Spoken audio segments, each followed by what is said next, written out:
timeline fractured the moment those words left my mouth. I didn't just save my crew that day. I handed a god the script to his own universe. In the months that followed, my relationship with Darth Vader evolved into something terrifyingly complex. I became his oracle, his strategist, and, in a twisted, unspoken way, his confidant.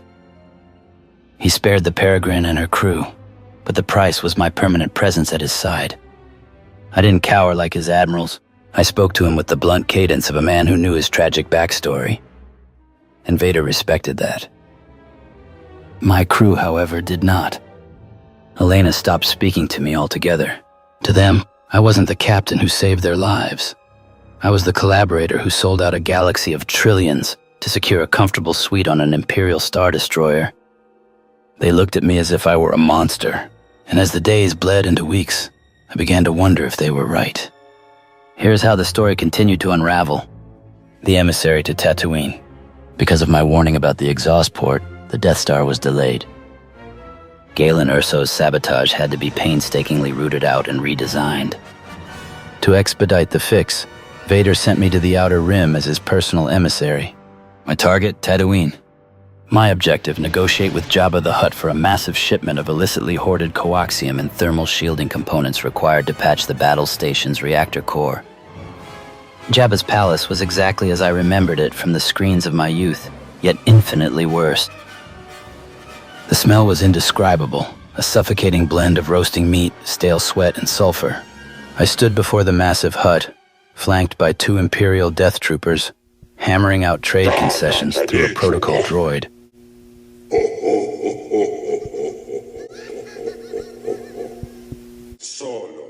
Jabba was resistant, but the threat of a Star Destroyer in orbit eventually loosened his grip on the components. As the negotiations concluded, a commotion at the entrance caught my eye.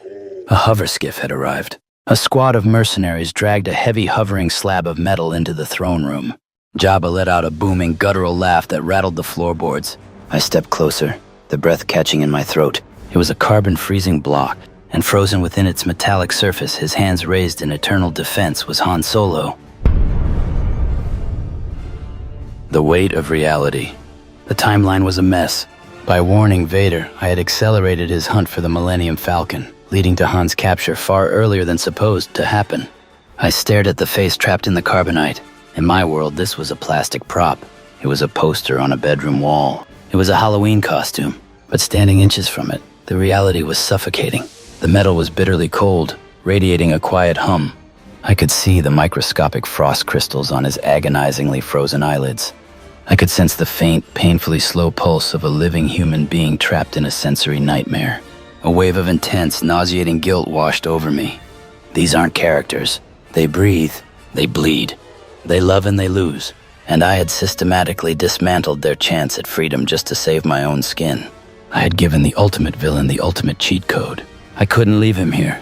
I couldn't be the architect of this galaxy's enslavement anymore. The thaw and the escape. Later that night, while the palace was consumed by a raucous, drunken feast in the lower levels, I dismissed my death trooper escort under the guise of resting. I slipped through the dimly lit alcoves until I found the alcove where Jabba had displayed his new prize. My hands shook as I bypassed the Imperial lockout on the side panel. I threw the sequence of switches I had memorized from watching a movie 100 times. The block hissed, red lights flared. The metallic shell began to melt away, glowing with a fierce heat. A heavy sigh escaped the block, followed by the wet, gasping cough of a man re-entering the world of the living. Han Solo pitched forward, and I caught him before he hit the stone floor. He was freezing, practically dead weight, and completely blind. Who's there? He rasped, shivering violently. Someone trying to fix a massive mistake, I whispered, hauling his arm over my shoulder. Keep quiet, we're leaving. I dragged him through the labyrinthine corridors. It wasn't clean, and it wasn't easy. We ran into 2 Gamorrean guards near the hangar bay. I had to use my Imperial blaster to drop them, the loud cracks echoing through the stone halls, undoubtedly setting off alarms. We spilled into the dusty hangar. There, sitting like a beacon of hope, was the Millennium Falcon, impounded by Jabba. A massive roar shattered the air. Chewbacca, who had been chained to a bulk loader nearby, saw us. With a surge of adrenaline, the Wookiee ripped his restraints from the wall. grabbed a discarded bowcaster, and laid down covering fire as I hauled Han up the ship's lowered ramp. "Get us out of here!" I yelled. Chewbacca roared an affirmative, practically tossing us into the main hold before sprinting for the cockpit. The Falcon's sublight engines screamed to life, blowing the hangar doors off their tracks as we tore out into the twin sun sky of Tatooine. Hours later, we were in hyperspace. The familiar blue-white tunnel of light streaked past the cockpit viewport. Han sat in the navigator's chair, a thermal blanket wrapped tightly around his shoulders. His sight was slowly returning, his eyes squinting as he looked me up and down. He took in my Imperial-issued flight jacket, the rank cylinders on my chest, and the sheer exhaustion on my face. "So," Han croaked, rubbing his temples. "you break me out of Jabba's freezer, but you're wearing Imperial gray. Who exactly are you, pal? And why do I get the feeling you're the reason I ended up a wall ornament in the first place?" Chewbacca let out a low, inquisitive growl from the pilot's seat, not taking his eyes off the hyperdrive readouts. I stood in the doorway of the cockpit. There was no more running from it. The reality of the universe had caught up to me. I looked at Han, a man I had idolized as a child whose life I had nearly destroyed as an adult. "My name is Vance," I started, my voice heavy with the weight of the galaxy. "And I'm not from around here." I took a deep breath, looking between the smuggler and the Wookiee. "You got frozen because Darth Vader knew exactly where you'd be. He knew about Bespin. He knew about Leia. He knew because I told him." Han froze, the blanket slipping slightly from his shoulder. His expression hardened into a dangerous glare. "I gave him the structural flaws to the Death Star so he could fix them," I continued, the words tumbling out like ash from my mouth. "I told him about Luke. I told him everything. Where I come from. Your whole lives, the wars, the rebellion, your victories, and your failures. It's just a story. And I traded the ending of your story to save my crew." Silence hung in the cockpit, broken only by the hum of the hyperdrive. Han slowly stood up, letting the blanket fall to the deck. "You did what?" Han said, his voice dangerously low. The hum of the Millennium Falcon's hyperdrive suddenly felt suffocatingly loud. Han didn't just stand up, he uncoiled. The lingering weakness of the carbon sickness vanished, replaced by the sheer, adrenaline-fueled survival instinct of a cornered smuggler. In a fraction of a second, his hand dropped to his hip out of pure muscle memory, searching for the DL-44 heavy blaster that Jabba's thugs had stripped from him. Finding empty air, he improvised. He lunged. Before I could even raise my hands defensively, Han had me slammed backward against the cold metal bulkhead of the corridor. His forearm pressed hard against my windpipe, his eyes wide and burning with a feverish intensity. "You listen to me, you Imperial piece of garbage," Han snarled, his face inches from mine. "You gave Vader the Death Star plans. You gave him the kid." From the pilot's seat, Chewbacca let out a deafening, furious roar that shook the deck plating. The Wookiee unbuckled his massive frame and surged into the narrow doorway, fur bristling, lips pulled back to bare his formidable fangs. He raised his massive, hairy hands, heavily implying he was about to tear my arms out of their sockets and beat me to death with them. "Chewie, wait." Han barked, not breaking eye contact with me. He pressed his forearm harder against my throat. "You gave Vader the Death Star plans. You gave him the kid. What about Leia? Where is she?" I gagged, struggling to draw breath. "Safe," I choked out, gripping Han's forearm to relieve the pressure just enough to speak. "For now, Vader. He doesn't know she's his daughter yet. I kept that from him. I had to hold something back." Han's expression flatlined. The anger didn't leave his eyes, but a profound, bewildered shock joined it. "Daughter?" He echoed, his grip loosening just a fraction. "Vader's? Leia is..." "And Luke is her twin brother," I gasped, finally shoving his arm away and slumping against the wall. I rubbed my throat, taking greedy gulps of the recycled air. "I know it sounds insane. I know you think I'm a spy or a lunatic. But Han, think about it. How did Vader know exactly how to trap you on Bespin? How did he bypass every security measure?" "Because I gave him the playbook," Chewbacca growled low and dangerously, a rumbling sound vibrating in his chest. "He says we should space you and be done with it." I didn't need a translator droid to understand the intent. "If you throw me out the airlock, the rebellion dies," I said, my voice shaking but desperate.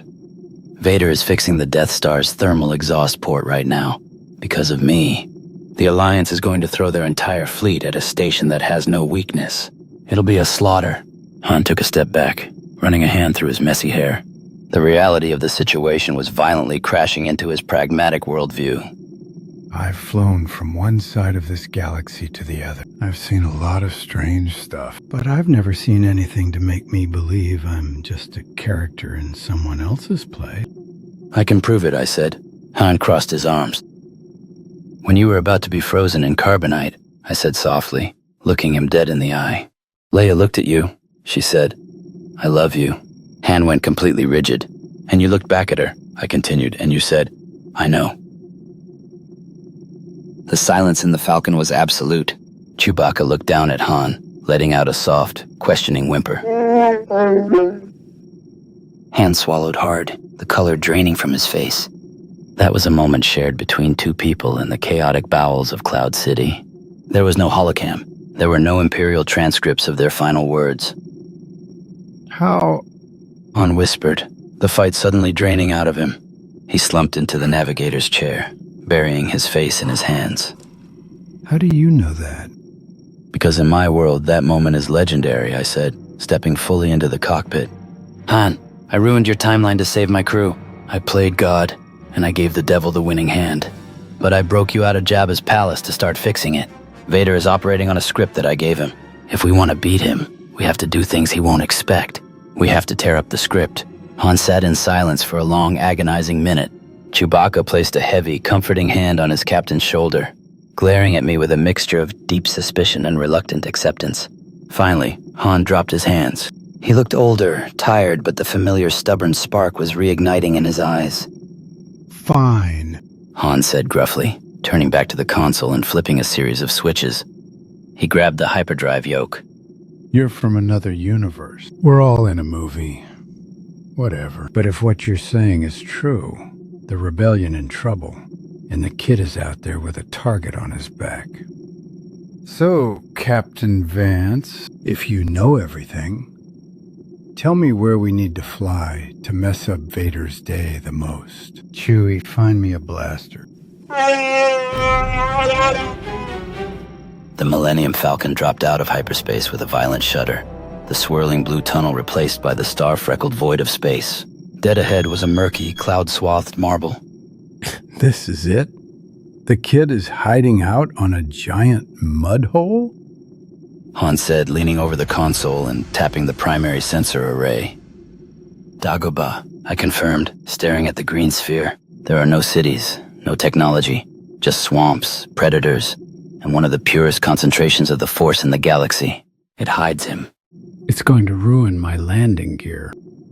Han grumbled, pushing the yoke forward. We pierced the thick cloud cover, descending into a gloomy, fog-choked atmosphere.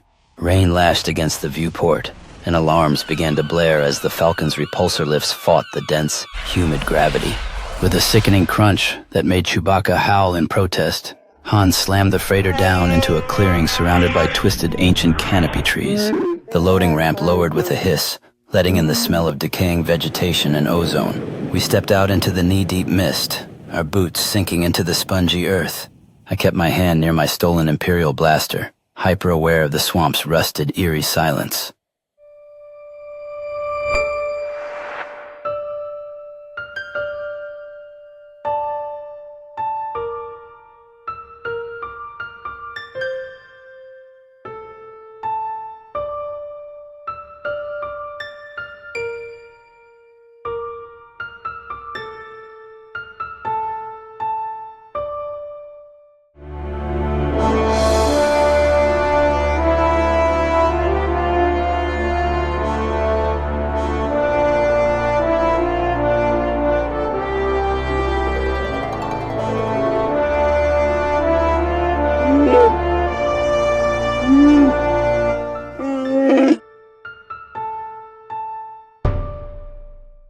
A figure materialized. He was dressed in a grimy gray tank top and fatigue pants, a lightsaber bouncing at his hip. He froze, his blue eyes widening in absolute disbelief. Han? Luke Skywalker breathed, stepping forward as if approaching an apparition. Chewie? You look terrible. Han said, a genuine relieved smile breaking through his exhaustion. He stepped up and clapped Luke on the shoulder, pulling him into a brief, rough embrace. But how? Luke stammered, looking between Han and the Wookiee.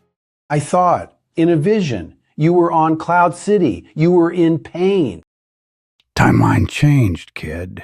Han said, thumbing over his shoulder at me. I was going to leave to find you. Turns out we've got a new navigator, and he's got a lot of explaining to do. Luke finally noticed me standing in the mist, wearing the gray uniform of an Imperial officer. His hand instantly dropped to his lightsaber hilt. Peace, young Skywalker. A raspy, ancient voice echoed from the roots of a massive tree nearby.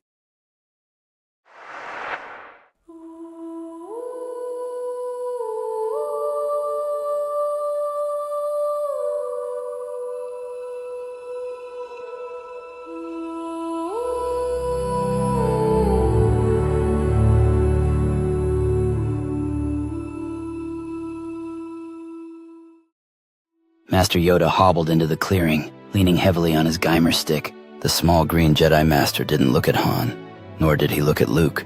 His large, soulful eyes were locked entirely on me. A strange resonance this one carries. Yoda murmured, his ears drooping slightly. He closed his eyes, extending a three-fingered hand toward me. A shadow you cast, but from no sun in this galaxy. You are a tear in the fabric of things, a discordant note. My name is Vance, Master Yoda, I said, bowing my head respectfully. Here belong you do not, yet here you are, and brought the darkness with you, you have. Yoda opened his eyes, and the sheer weight of centuries of wisdom bore down on me.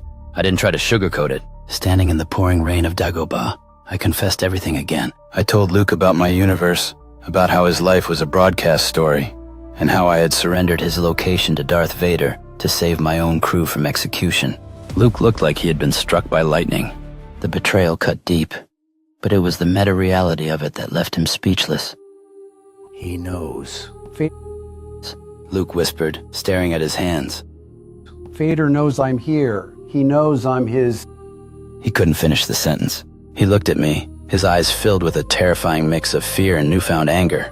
I told him everything, Luke. You told him I'm his son? Which means we don't have time for you to finish your training.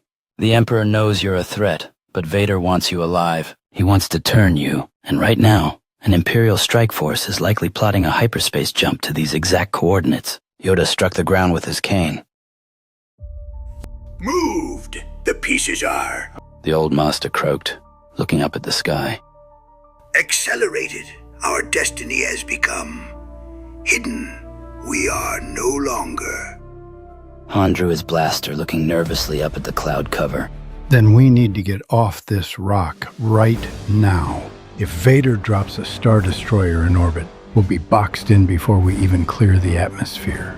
Suddenly the force felt heavy. The air grew bitterly cold, freezing the mist around our boots. Yoda's ears pinned back against his head. High above the clouds, a thunderous, rolling boom echoed through the atmosphere. The unmistakable acoustic shockwave of a massive starship exiting hyperspace directly into the planet's upper atmosphere. We need to move now. R2, we're leaving. Get over it. The sky darkened as an unnatural shadow fell over the swamp. Vader had found us,